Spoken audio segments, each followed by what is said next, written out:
José, pequeño veranito, en aquel diciembre que hacíamos la entrevista, la última entrevista, recién estaban los primeros días, se estaban acomodando, pero después vino todo el cimbronazo de las decisiones de DNU de Milei, del presidente Milei, cómo repercutió en cada estado provincial, el FONIT, que fue, creo, uno de los problemas más importantes que tuvieron los estados provinciales, pero aquí en la provincia de Santa Fe se afectó con todas las representaciones gremiales que tienen los docentes. Si tenés que sintetizar estos 4 meses aproximadamente que llevas de gestión, ¿cuál fue el problema? ¿El FONIT o que también no tenían dinero, no hay plata? No hay plata de Milei, tampoco Puyaro no tenía plata para poder generar una política un poquito más agresiva salarial.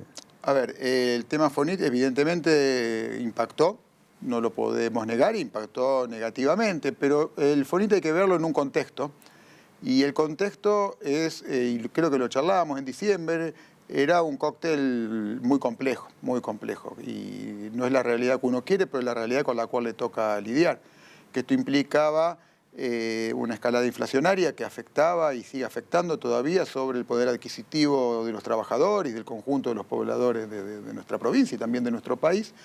A su vez también con restricciones presupuestarias que tenían que ver, en principio, con restricción de fondos nacionales. El FONIT es uno de los fondos nacionales y no un fondo menor, pero también hubo restricciones y no giro de otros fondos nacionales como Hora 25, que recién ahora se empieza a regularizar, Programa 39, varios programas nacionales, el programa, digamos, de asistencia alimentaria, varios programas nacionales que incorporaban fondos a la provincia en muchas áreas, como el transporte y otros más, y eso generó una restricción presupuestaria. Y si eso le agregamos un contexto recesivo, claramente tenemos un problema. El problema es, inflacionario, que no nos permite ni siquiera planificar, ni siquiera poder acordar acuerdos a mediano plazo en términos salariales, y restricción de ingreso de fondos, restricción de financiamiento del Estado, que es en definitiva la ecuación, porque para poder pagar salario el Estado tiene que recaudar y tiene que tener ingresos acorde con los salarios que se tienen que pagar.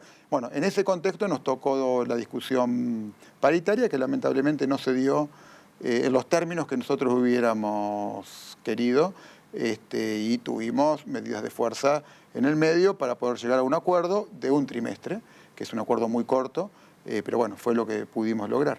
¿Y eso para vos cuánto afectó tu gestión?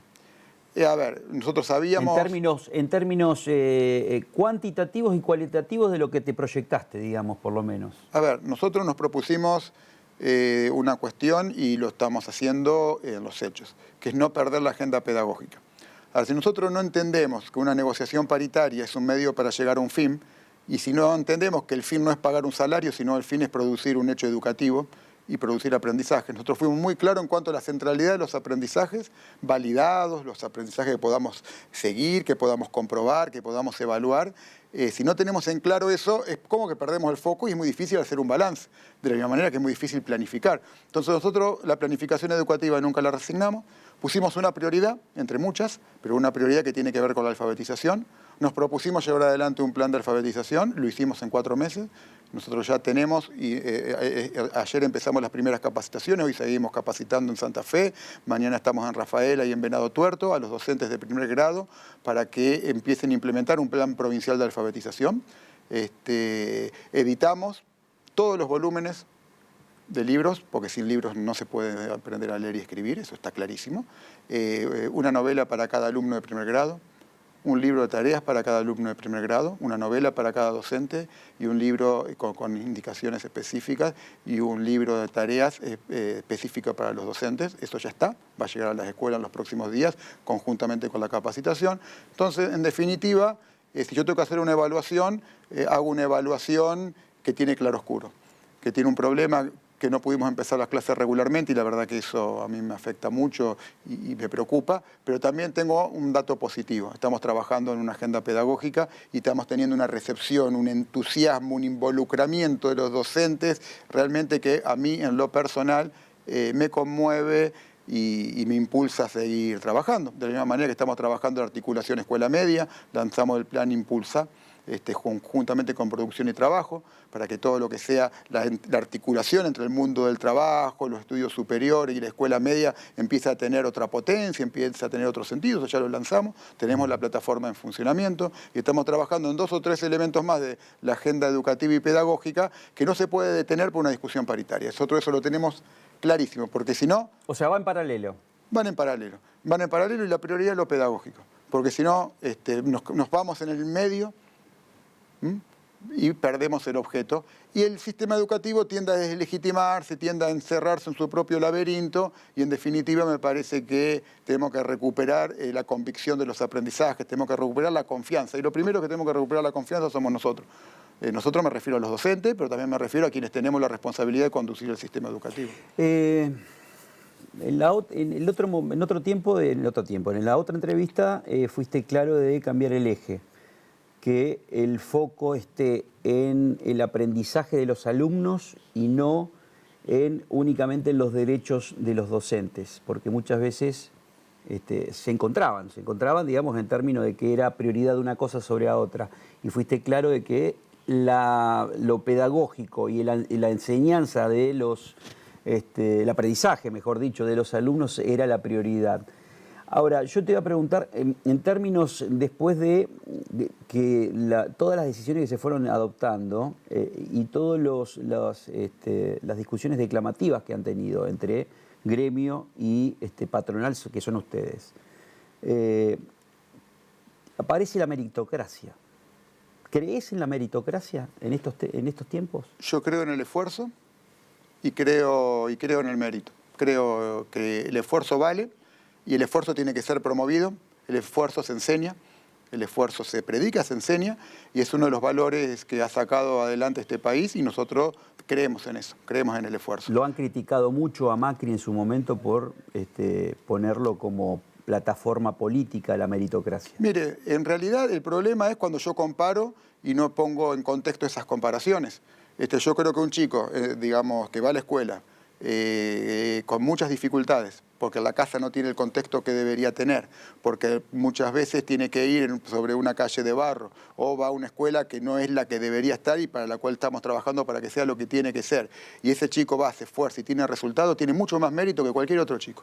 Y eso tiene que ser valorado. ¿Y para los docentes? Y para los docentes exactamente lo mismo. No es lo mismo para un docente dar clase en un contexto que en otro contexto. No somos todos iguales. No vivimos en una sociedad donde somos todos iguales. Y no podemos ser tratados de la misma manera porque nos estamos engañando. Y hay un prejuicio o un preconcepto que valorar un esfuerzo va en desmedro de otros. Y en realidad valorar y premiar no va en desmedro de nadie. Va en todo caso en beneficio de un ejemplo. Pero nunca podemos pensar que el esfuerzo, ¿no?, expone o que el esfuerzo y premiar el esfuerzo, que es algo fundamental en educación, en cualquier ámbito de la vida, premiar el esfuerzo discrimina o victimiza o resulta punitivo. Estigmatiza, dicen algunos. Estigmatiza. La verdad que yo no sé en qué momento nos convencimos de eso y si eso tiene algún sustento. Que me lo expliquen, yo no lo entiendo. Yo la verdad que me cuesta mucho entender que premiar a alguien que hizo un esfuerzo o que logró un resultado con mucho esfuerzo y con mucho sacrificio. Fíjate, nosotros ¿el mérito qué implica? El mérito implica no valorar el resultado en abstracto, ¿no? 2 alumnos que tienen la misma nota probablemente no tienen el mismo mérito. Claramente no tienen el mismo mérito, porque un alumno que lo tiene todo versus un alumno que tiene un montón de carencia, llegan a un resultado similar. ¿Quién tiene más mérito? ¿Dónde está el mérito? Entonces, ¿dónde está la estigmatización?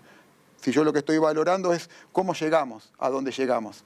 Y en definitiva, un alumno que a lo mejor tiene un desempeño menor, tiene mucho más mérito que otro que tiene un desempeño mayor, porque a lo mejor ese otro chico, esa otra chica tuvo condiciones que no tuvo. Entonces yo tengo que ir sobre ese y reconocerle ese esfuerzo. Porque si no, yo no reconozco el esfuerzo que está haciendo, de alguna manera lo desvalorizo. Y ahí sí lo estigmatizo.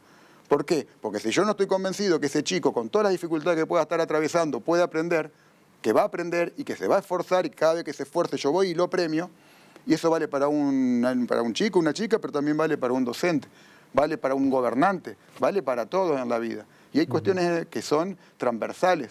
Entonces nosotros no podemos predicar una cosa en el aula y luego hacer otra afuera, o no podemos predicar algo para nuestros hijos, o nosotros no le decimos a nuestros hijos que el esfuerzo vale la pena, o no les reconocemos los réditos y cuando se esfuerza y logra algo, estamos ahí para acompañarlo, para alentarlo, para sostenerlo. ¿Por qué no lo hacemos con nuestros alumnos?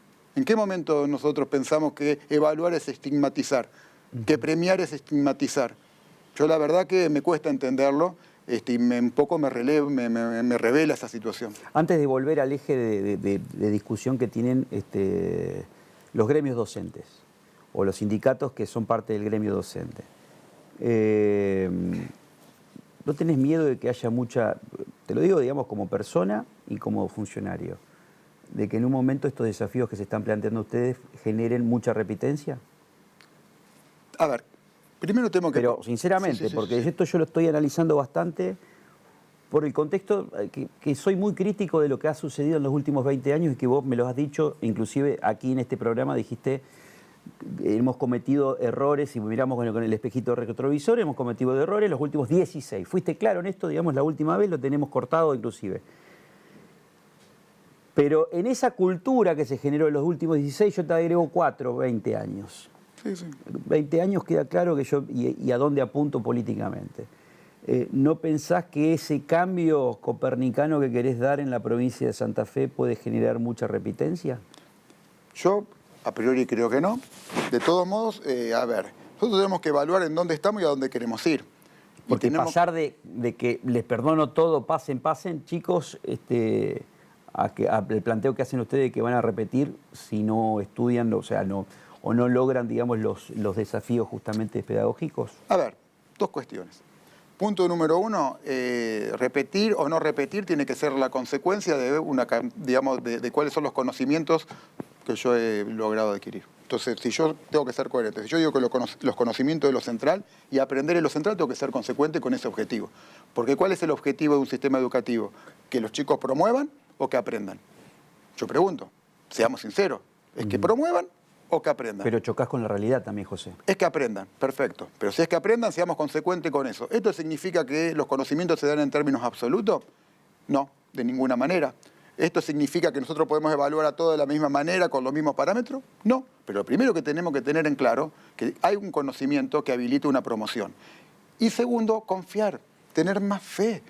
No puede ser que nosotros pensemos ya de antemano que vamos a fracasar y que los chicos van a repetir. ¿Por qué van a repetir? ¿Por qué no van a aprender? ¿En qué momento nosotros pensamos que los chicos no están en condiciones de aprender? Queda claro que a fin de año yo te voy a invitar y vamos a analizarlo punto por punto cómo ha sido el contexto que se ha generado este año. Este primer año para mí es básico y elemental. Ustedes se plantean un desafío muy alto, pero que pueden entrar en un terreno barroso, fangoso, cuando a fin de año los porcentuales de chicos por repitencia, digamos, choquen contra la pared, por el contexto social que se ha vivido, por la cultura de los últimos 20 años, y quizás un ítem mucho más importante, de que tire la toalla ese chico. No, mira, hay que poner las cosas en perspectiva y poder analizarla, y yo comparto que uno no puede ser absoluto y tiene que valorar el contexto, porque siempre los aprendizajes se dan en un contexto y bajo condiciones. Te voy a dar un ejemplo concreto. Nosotros trabajamos el tema de no repitencia, pero después hicimos un estudio, porque nos pusimos a trabajar, de ver cuántos chicos debían materias y qué materias debían y en qué contexto y de qué manera. Y nos encontramos con resultados horrorosos. Horrorosos. No tengo, ahora recuerdo yo los datos, pero una cantidad enorme de chicos que debían más de 6, 7, 8 materias, 15 materias, 12 materias y estaban promoviéndose. Eso es una barbaridad, eso es una mentira. Nosotros no podemos fundar, digamos, un sistema sobre mentirnos a nosotros mismos. ¿Qué hicimos? Hicimos un programa y un plan para que puedan regularizar esas materias. Entonces, un chico que debe 6 materias, 7 materias, de las cuales probablemente, qué sé yo, son 9 materias, a lo mejor 6 la cursó en pandemia, yo no le puedo exigir como le exigiría ahora. Tengo que exigirle en función de lo que pudo, de lo que recibió, pero algo le tengo que exigir. Entonces, nunca le vamos a pedir a un chico algo que no pueda dar porque no haya recibido, ¿no? Entonces nosotros hicimos un corte, dijimos, bueno, vamos a ir regularizando todas las materias que quedaron colgadas por pandemia y por toda la situación extraordinaria, vamos a evaluar esas materias conforme al contexto en que fueron desarrolladas y vamos a plantear para las materias del 2023 otro contexto porque ese fue un contexto regular. Entonces ahí tenemos una evaluación que tiene 2 parámetros, no es un parámetro único. Entonces yo comparto que uno no le puede exigir a un alumno lo que no le dio. Estoy totalmente de acuerdo, pero tampoco puede autojustificarse en que pase para no darle lo que el alumno requiere. Entonces, bueno, es un poco que primero hacer el huevo o la gallina. Bueno, trabajémoslo, estudiémoslo, generemos los parámetros evaluativos. La evaluación siempre es contextual. La evaluación no es única. La evaluación se construye. Yo cada vez que estoy evaluando, estoy construyendo. ¿Y sabés qué es lo primero que construyo cuando evalúo? Conocimiento. Porque si yo te estoy evaluando a vos como periodista, en tu programa, estoy conociéndote. Y estoy elaborando criterios sobre los cuales yo puedo emitir un juicio de valor, y ese juicio de valor me obliga a conocerte. Y yo te tengo que evaluar en términos de contexto. Bueno, de eso se trata, pero hay que trabajar y hay que proponérselo. Lo primero que nos tenemos que proponer es que los chicos aprendan.